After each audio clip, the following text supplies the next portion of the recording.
आज से भारतीय जनता पार्टी के स्टार प्रचारकों का कैंपेन शुरू। 3 चुनावी सभाओं को संबोधित करेंगे केंद्रीय गृह मंत्री अमित शाह। वहीं पूर्वी सिंहभूम जिले के धालबूमगढ़ में करेंगे प्रचार। हजारीबाग जिले के बरकट्टा में करेंगे वोट की अपील। चतरा जिले के सिमरिया में भी करेंगे चुनावी जनसभा। तो झारखंड विधानसभा चुनावों के मद्देनजर संकल्प पत्र जारी करने के बाद केंद्रीय गृह मंत्री अमित शाह 3 जनसभाओं को संबोधित करेंगे। विस्तार से जानकारी के साथ मेरे सहयोगी मधुकर हमारे साथ जुड़ गए हैं।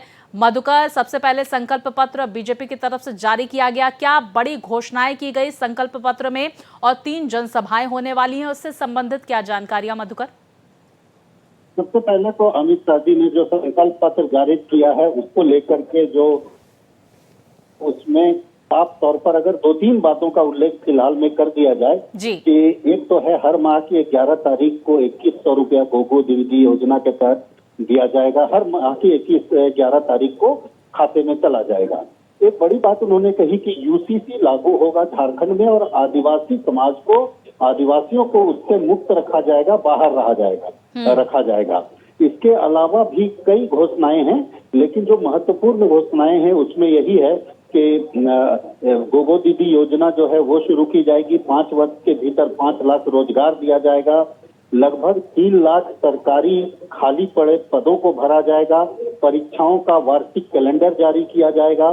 जितना भी पेपर लीक हुआ है उन सभी पेपर लीक की घटनाओं का जो है वो मामलों का सीबीआई और एसआईटी से जांच कराई जाएगी और दोषियों को सजा दिलाया जाएगा। हर गरीब को पक्का मकान पूरा। और जो एक खास बात है कि जो संथाल परगना में जो घुसपैठ का मुद्दा है उसको उन्होंने बहुत प्रमुखता के साथ रखा और ये कहा कि घुसपैठ के द्वारा आदिवासी बेटियों के साथ शादी करके जो जमीन लोगों ने हड़पा हुआ है घुसपैठियों ने, उन जमीनों को वापस कराया जाएगा, उन जमीनों को मुक्त कराया जाएगा।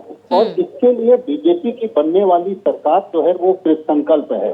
तो ये तमाम चीजें हैं जिसमें कि जो मुद्दे बीजेपी के पहले से चले आ रहे थे उन मुद्दों को कहीं न कहीं ये जो संकल्प पत्र है इसमें समाहित किया गया है। दूसरा सवाल जो आपने किया था कि इनकी 3 सभाएं हैं, अब भी अमित शाह जी यहाँ से कार्यक्रम करके निकले हैं और अब लगातार 3 सभाएं इनकी आज चुनावी सभाएं होंगी। एक घाटशिला में, सिमरिया में और तीनों सभाओं में जो प्रदेश के बड़े बड़े नेताओं के साथ साथ प्रत्याशी भी जो आसपास के हैं वो भी रहेंगे। जी और बिल्कुल मधुकर, देखिए झारखंड को पर्यटन हब बनाने को लेकर भी इसमें संकल्प पत्र में तमाम जानकारियां दी गई। उन्होंने जिक्र किया केंद्रीय गृह मंत्री ने कि इको टूरिज्म और सांस्कृतिक केंद्रों का विकास झारखंड में किया जाएगा ताकि ज्यादा से ज्यादा पर्यटक यहां पर पहुंचे।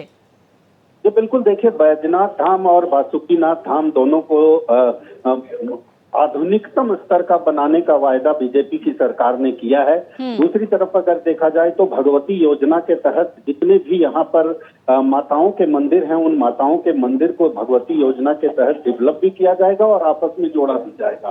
तो ये पर्यटन के लिहाज से भी बीजेपी ने कई घोषणाएं की हैं कि जब बीजेपी की सरकार बनेगी तो राज्य का पर्यटन जो है वो अपने अलग आयाम पर पहुंचेगा। जी मधुकर, रोजगार को लेकर बीजेपी की तरफ से क्या घोषणाएं की गई 25 साल पर भाजपा के 25 संकल्प के मद्देनजर?